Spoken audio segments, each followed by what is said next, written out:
Basanagouda V ಸಿದ್ದರಾಮಣಿ,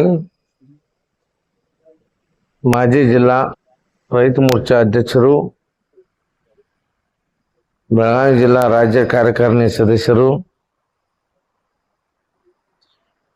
ಭಾರತೀಯ ಜನತಾ ಪಾರ್ಟಿಯ ಪ್ರಮುಖ ಕಾರ್ಯಕರ್ತರಾಗಿ ಇವತ್ತು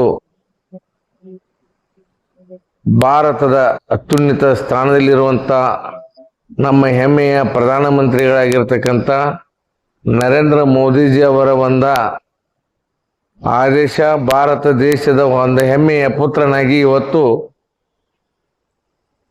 ಸ್ವಾತಂತ್ರ್ಯೋತ್ಸವದ ಶುಭಾಶಯಗಳನ್ನು ಹೇಳುತ್ತಾ 80ನೆಯ ವರ್ಷದ ಸ್ವಾತಂತ್ರ್ಯೋತ್ಸವದ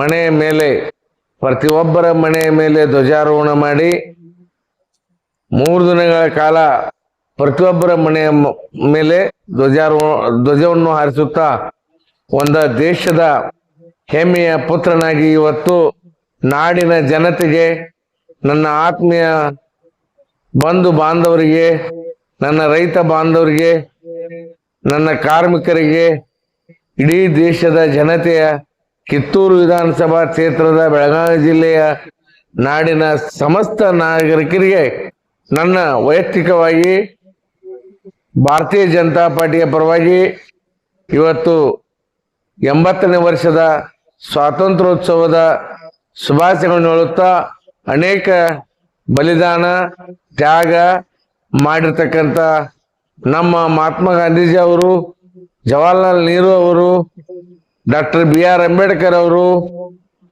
ವಲ್ಲಭಭಾಯಿ ಪಟೇಲ್ ಅವರು, ಸರೋಜಿನಿ ನಾಯ್ಡು ಅವರು, ಭಗತ್ ಸಿಂಗ್ ಜಿ ಅವರು, ಅನೇಕ ಪ್ರಮುಖರು ಇವತ್ತ ನಮ್ಮ ದೇಶಕ್ಕೆ ಬಲಿದಾನ ಆಗಿರ್ತಕ್ಕಂಥ ಸಾಕಷ್ಟು ಜನ ಮೈನರನ್ನ ನೆನೆಸಬೇಕಾಗಿದೆ. ನಮ್ಮ ದೇಶದ ಭವಿಷ್ಯದ ಯುವ ನಾಯಕರು, ಯುವತಿಯರು, ಎಲ್ಲ ಬಂಧುಗಳು ಇವತ್ತ ದೇಶವನ್ನ ಕಟ್ಟಬೇಕಾಗಿದೆ, ದೇಶವನ್ನ ಮುನ್ನಡೆಸಬೇಕಾಗಿದೆ. ದೇಶವನ್ನ ಕಟ್ಟಬೇಕಾದ್ರೆ ಇವತ್ತು ನಾವು ಪ್ರಜೆಗಳ ಒಂದು ಶಕ್ತಿಯನ್ನ ನಿರ್ಮಾಣ ಮಾಡಬೇಕಾಗಿದೆ. ನಮ್ಮೆಲ್ಲರ ಯುವಕರು ಯುವತಿಯರು ಎದ್ದೇಳಬೇಕು. ಭಾರತೀಯ ಜನತಾ ಪಾರ್ಟಿಯ ವತಿಯಿಂದ ನಾನು ಇವತ್ತ ಕಿತ್ತೂರು ವಿಧಾನಸಭಾ ಕ್ಷೇತ್ರದ ನಾಡಿನ ಜನತೆಯ ಪರವಾಗಿ ನನ್ನ ವೈಯಕ್ತಿಕವಾಗಿ ನಾನು ಯುವ ಬಂಧುಗಳೇ ಹೇಳಿ ಎದ್ದೇಳಿ ಅಂತ ಹೇಳುವ ಮುಖಾಂತರ ಇವತ್ತ ದೇಶವನ್ನ ಕಟ್ಟಬೇಕಾಗಿದೆ.